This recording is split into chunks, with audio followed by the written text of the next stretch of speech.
Hey, what is up, nerds, geeks, and collectors alike? Today we are taking a look at the Baiwei Shattering. This figure is based on Megatron's first live-action debut, and this is a third-party version of the Studio Series number 54 Megatron. Now let's get straight to the point. I know you guys have a lot of concerns with this figure, so let's address them here and now. Let me just take the Studio Series number 54 Megatron. The first thing you'll notice is that Baiwei has this gold accent that was absent from the official release. And of course, the highlight is the more screen accurate chest piece. Taking a closer look at the figures, here you can see the details are completely brand new, with the Baiwei Earth Shattering in terms of the chest, but the rest is the same.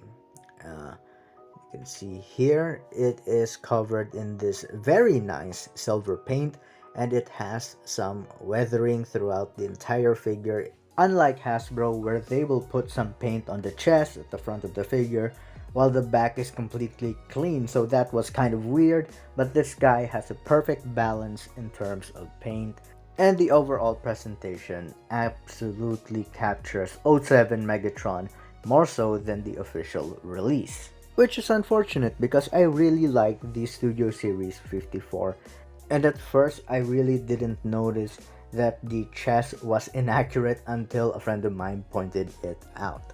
And Earth Shattering does come with accessories. It comes with this silver flail, while the official release came with this gray plastic flail, and oops, the tip is removed, but you can just put it back, no problemo. And let my camera focus on the accessory first. And the flail is made of this rubberized plastic. It is very soft, so you can bend it with no worries at all, and it does act like a flail compared to the official one where this is made of soft plastic. You can bend it at a certain degree, but there is a chance that it might snap. And for Megatron to wield the flails, it is the same as the official release. Just swing his hands in and take both of the flails. Well, you don't really have to put two if you just want to put one, but in this case I'm gonna put both of them so you guys can see how he'll look with two flails. Just slot this in here and do the same for the other one. And let's try to put him on a pose where you guys can see how well these flails will look while posing the figure. Well, this is a generic pose, but you know, you catch my drift. And I like that this one does bend even if you don't have to force it, because the original one is made of sterner stuff, so it doesn't really act like a flail when you pose it around. And moving on to one of the accessories that the Studio Series number 54 was severely lacking was an ion cannon. And this thing really looks so cool with the silver paint, some weathering, and then the gold paint, and there is some blue mixed in there as if the cannon is powering up. So it does come with this adapter in order for Megatron to wield the weapon with both his hands. Now what I like to do is position the arms like this, and what you want to do in order to have more range with the ion cannon, since it will take two hands, you need to be able to align the hands properly. So I just remove this and then bring the arms closer together and just put that back into place. It won't flop down, so that's good. And what you want to do is put the adapter first in order to avoid the hassle of adjusting to both Megatron and his cannon. So once you got that into place and you're satisfied with the pose, only then can you put the ion cannon. Let's bring it here, and you can put it like this, no problem. You just slot that in here, but this ion cannon does extend, so You just open this, flip this out, and make sure that it's straight.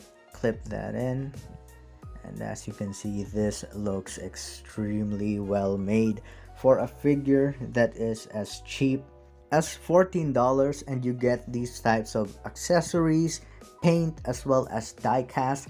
I have no idea what Hasbro is doing, because this particular figure is putting Hasbro to shame.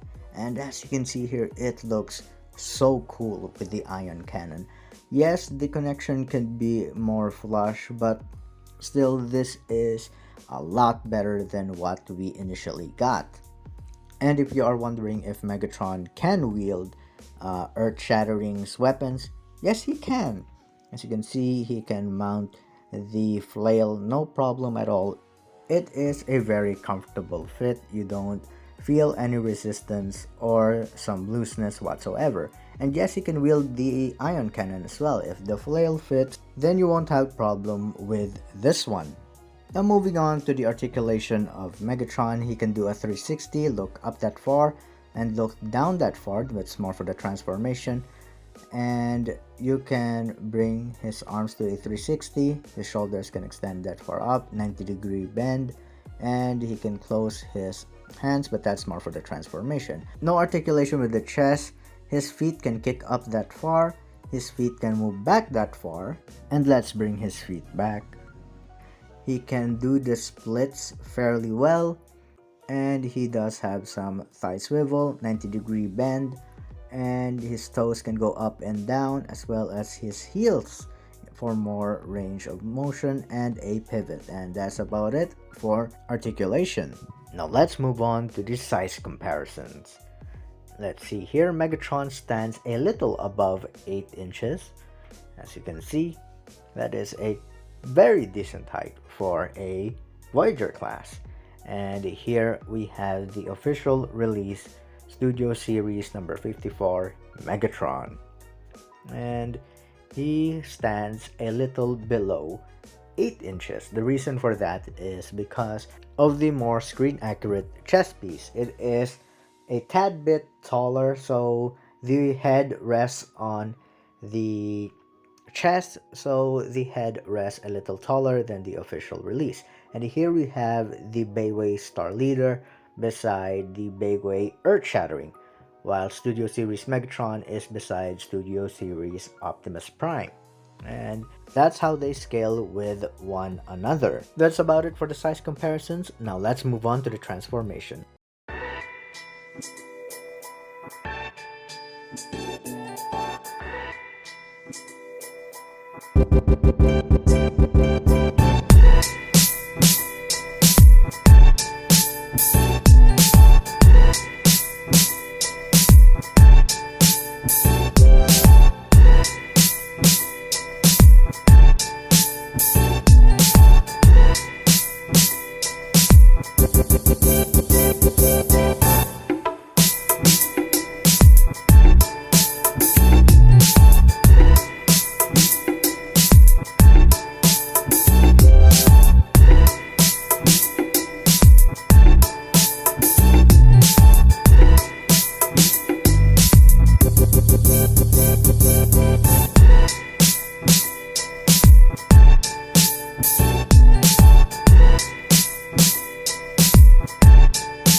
And here we have Earth Shattering in his alternate Cybertronian mode. There is a part that pops off from time to time, but that's not a major issue. You can just pop that back on. Apart from that, there is no concerns during transforming this guy. He is completely solid.